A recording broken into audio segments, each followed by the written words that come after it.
Okay, it's you versus today's job market. What are you going to do to win? My name is Sarah Camillo. I am a certified career coach and resume writer and an ex-recruiter with 15 years of recruiting experience. So yes, let's be real. The job market is challenging. We went from COVID to the Great Resignation to now a new term that people are calling the Great Stay. In this video, I'm going to share 9 strategies to help you beat the job market. Starting with number 1, the $1 million mindset.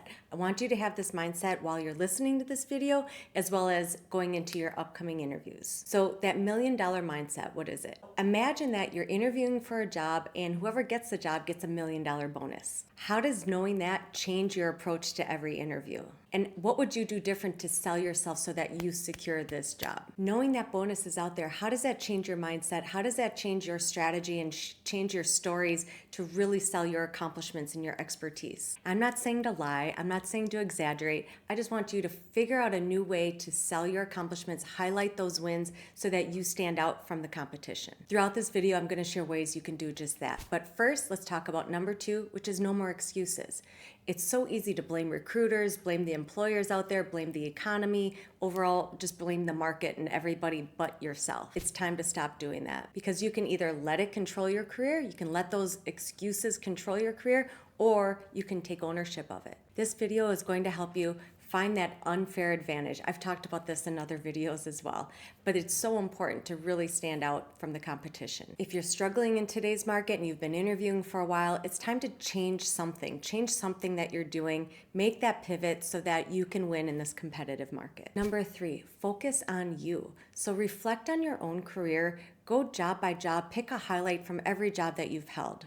Whether that's a big win, a huge accomplishment, or something small that just really stands out to you as you recall that job that you had. Consider themes from different performance reviews that you've had as well. And then add that in. All of those create your unique story. Your story should be a blend of your skills and experiences and the quirks that just make you, you.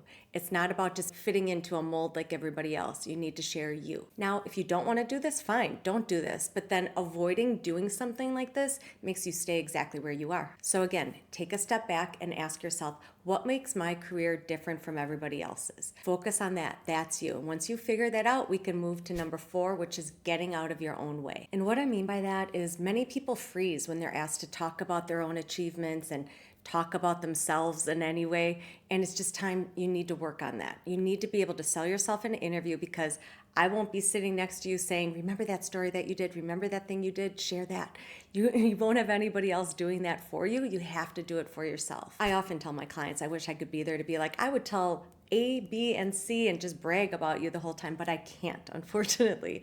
So be proud of what you've done, own it. And all you have to do is share it because the employer doesn't know it. So you have to be there telling your story. Practice sharing these stories yourself too. Do it into your own phone. It's awkward as hell, but just do it because that practice is what makes you tell the story confidently and tell it as if it's just any other fact out there. Or do practice interviews with others. I have clients that have said that their husband or wife helped them interview, and it's even more difficult doing that in front of somebody like that, like your own partner. It's difficult, but you need to practice. The more you tell these stories, the more it'll come out confidently. And this leads me into number 5, which is show your personality.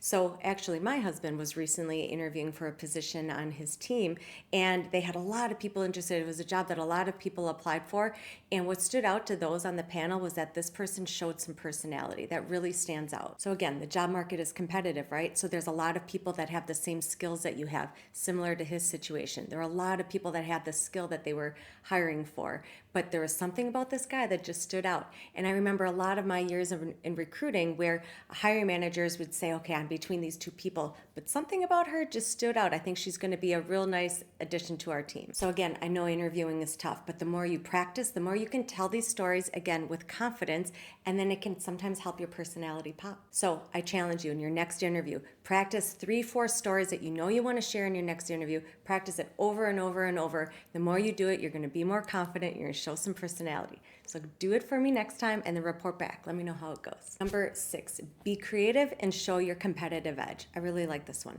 So I talk often about the importance of researching the company in all different ways. You know, their website, their competitors, what they're doing in the community, blah, blah, blah. So how about adding some of that competitive flavor to your interview too? Here's an example. So when I worked at Sam's Club, I remember having a candidate come in and he told me how he had his family try a couple different brands of food from Sam's Club and compared it to a couple of the similar brands at Costco. And then same with the clothes, and talked about the quality of the clothing and the differences between the Sam's Club clothing and the Costco clothing. I just remember being like, I loved it. It was a small, group, it was just his family, but what a cool story that he brought to the interview. So that definitely made him stand out. You can do the same. So something like this may not work for every company out there, but be creative and find a way to make it work for you. So here's another example. Say you're interviewing at a skincare company or a vitamin company. So you can ask your friends, okay, have you ever used these brands? Try them out, let me know what you think. And then bring some of those stories to the interview. Another example could be for a software organization. Research how many companies use that specific CRM out there. Take a look at the different industries and bring some of that data to the interview. Or say it's a toilet paper company. Okay, I'm just kidding. You get the gist, right? So don't be afraid to add some competitive color and flavor to your stories and to your interviews. These little details add some authenticity and really make you stand out and memorable. Number 7, share your number one. So at some point of the interview, especially the big interviews, whether you're asked or not, find a way to share your biggest professional accomplishment. Even if you have to be a little bold, even if it's at the end of the interview and you weren't asked that and they say, hey, do you have any other questions? You can say, by the way, before I forget, I just want to share, I have also done this. What that does is remind them that this is something else you've done and what you're going to bring to the table. Just throw it out there. You have nothing to lose by sharing a success story at this point. Remember, you have to be a little braggy in the interview. You just have to. It won't come across as arrogant. Just be a little bit braggy. Trust me. Okay, number 8, focus on what you can control and let go of the things you can't control.